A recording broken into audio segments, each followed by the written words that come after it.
Alright, do you guys like my background?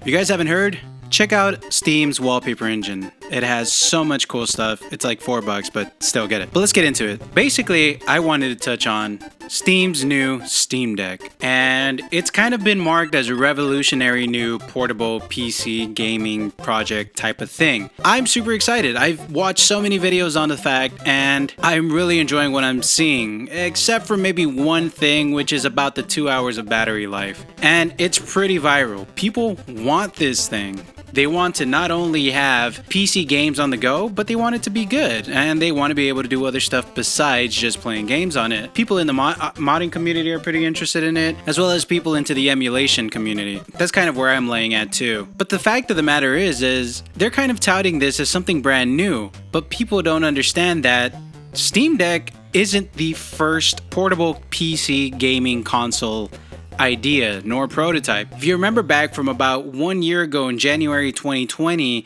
Alienware had came out with their UFO or their Alienware UFO portable console. This was something I was really hyped for, as it had been something that they basically were making as a portable Switch. It actually has a bunch of cooler mechanics that the Steamdeck does not.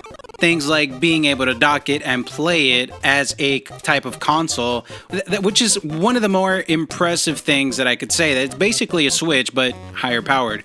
Now, when they had ran this in January 2020, they did just have a prototype, and they were showing it at SEC 2020. This is prior to the pandemic, but they put it out there, they put videos out there, and they wanted to know what the community thought about something like this, what they wanted out of it, what they liked about it, what they didn't like about it, and most importantly for them, as Gabe also said himself, was what are people willing to pay for something like this? Now, Gabe has also mentioned that pricing was a very important thing because he wanted it to be kind of reachable for everybody, right? But a lot of people were already saying in the comments it was going to be like $1,000, and people were not willing to spend that high up, right? For Alienware's technology.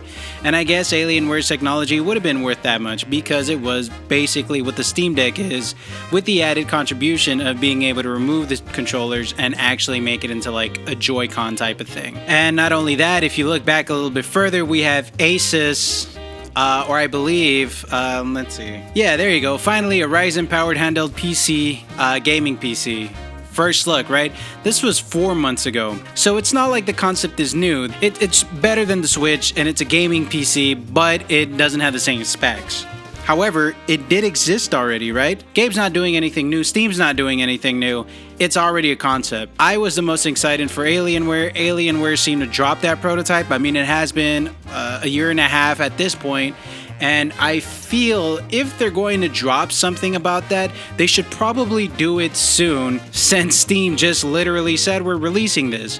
If you want to have a competitive market, right now is the time to do it. People are starting to pre-order their Steam Decks, right? People are doing the $649 version. People are willing to pay that much. So if Alienware was to do something like that, now would be the time to do it. Asus, the Asus Phone 3, right? This is basically their response to portable gaming. It is a smartphone, which is already kind of like a portable PC in a way, right? But able to play games because it has a ton of specs. It has a fan to keep everything cool while it's heating up, because it is very, very high-tech stuff inside of there that requires cooling mechanics and whatnot.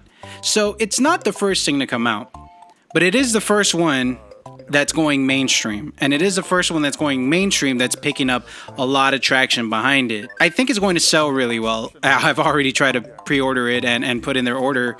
It has everything that you would want, except for one thing, in my opinion, and that's the removable controller that Alienware had.